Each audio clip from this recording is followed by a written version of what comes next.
Thank you, Mr. President. The suffering endured in Gaza over the past 22 months has been nothing short of soul-searing. Our shared humanity demands that this unacceptable catastrophe is brought to an immediate end. Mr. President, I will address three matters today. First, I'm extremely concerned over the prolonged conflict, the reports of atrocities and further human toll that is likely to unfold following the government of Israel's decision to expand military operations in Gaza. This marks a grave escalation in the conflict that has already inflicted unimaginable suffering. Now, for over 670 days, Palestinians in Gaza have endured daily killings and injuries. More than 61,000 people have been killed, including at least 18,000 children, and 151,000 have been injured, according to Gaza's Ministry of Health. Meanwhile, 50 hostages are believed to remain in Gaza, with those still alive held in inhumane and appalling conditions. Thousands of Palestinians, including women and children, remain in Israeli detention, many held without charge or trial, all the required safeguards. A grim milestone has also been crossed in our sector, the humanitarian community. Over 500 humanitarian workers have been killed in Gaza since hostilities escalated, including at least 167 women. Smear campaigns against aid operations continue unabated. And as we approach World Humanitarian Day, we must insist on the protection of all aid workers. Mr. President, second, humanitarian conditions are beyond horrific. We have frankly run out of words to describe it. Whatever lifelines remain are collapsing under the weight of sustained hostilities, forced displacement, and insufficient levels of life-saving aid. Hunger-related deaths are rising, especially among children, with severe malnutrition. Since the escalation of hostilities in October 2023, the health authorities in Gaza have documented the deaths of 98 children from severe acute malnutrition, 37 alone since the 1st of July, just over a month ago. This is no longer a looming hunger crisis. This is starvation, pure and simple. Each day brings harrowing images of women, men, and children killed and injured while desperately seeking assistance. The situation is untenable, especially for older people, people with disabilities, and children without parental care, and widowed women. Gaza lies in ruins. Almost everyone in Gaza has been forcibly displaced at some point over the past 2 years, and at least once. Palestinians in Gaza have been forced into an area that amounts to less than 14% of the territory, in areas that are not safe and are lacking basic services or shelter. Further, expansion of military operations will make these conditions even worse. Families in Gaza living in insecure and overcrowded conditions, many without shelter. 11% of some 6,500 households surveyed recently by humanitarian partners were reported to be living out in the open. No organization, UN or otherwise, has been able to bring shelter supplies into Gaza since the 2nd of March. The lack of adequate shelter is particularly worrisome, as we know that winter will soon be upon us. Given the scale of repeat displacement and current living conditions, preventing the entry of emergency shelter supplies defies the obligation to allow humanitarian relief for the population in need.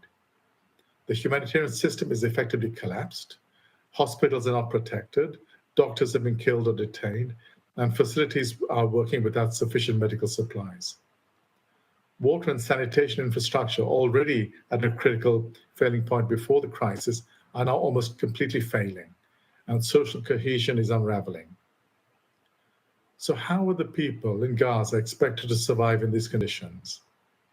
Mr. President, my third point, the recent military tactical pauses have enabled some positive changes in humanitarian operations.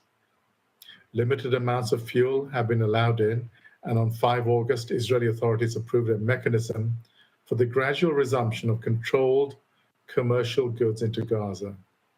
This has resulted in different types of food returning to markets and a slight decrease in some prices. Our teams on the ground caution us that despite these developments, meaningful change for the population remains elusive, as humanitarian conditions remain largely unchanged. Security conditions have remained volatile, fighting has continued, crossing arrangements have remained inadequate. Humanitarian missions, though less frequently denied outright, can still take over 18 hours, with teams stranded on dangerous roads. Extreme desperation is driving people to take the humanitarian aid in transit, but this need not be the case. We've seen that when assistance is rapidly and significantly scaled up, incidents of looting and insecurity decline, and trust begins to be rebuilt.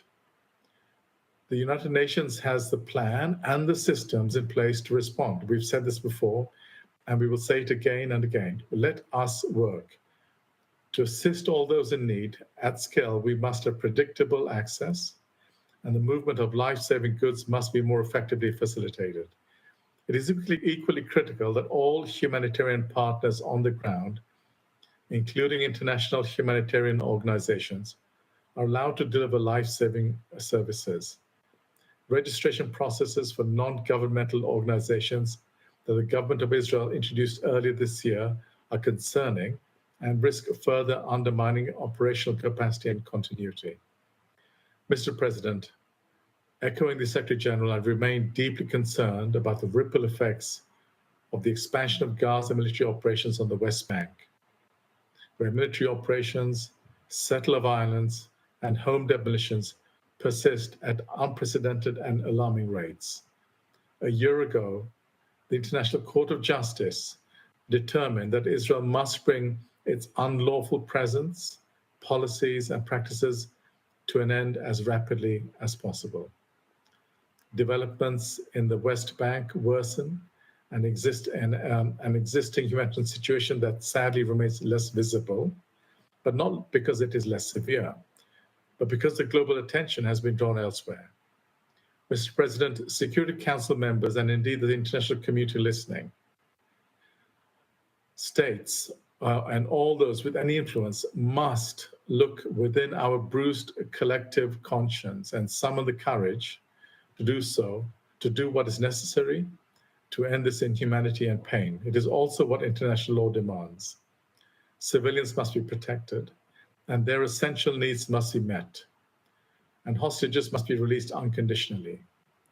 Arbitrarily detained Palestinians must be freed. Israel must agree to and facilitate humanitarian relief operations, both into and within the Gaza Strip, to reach the population in need.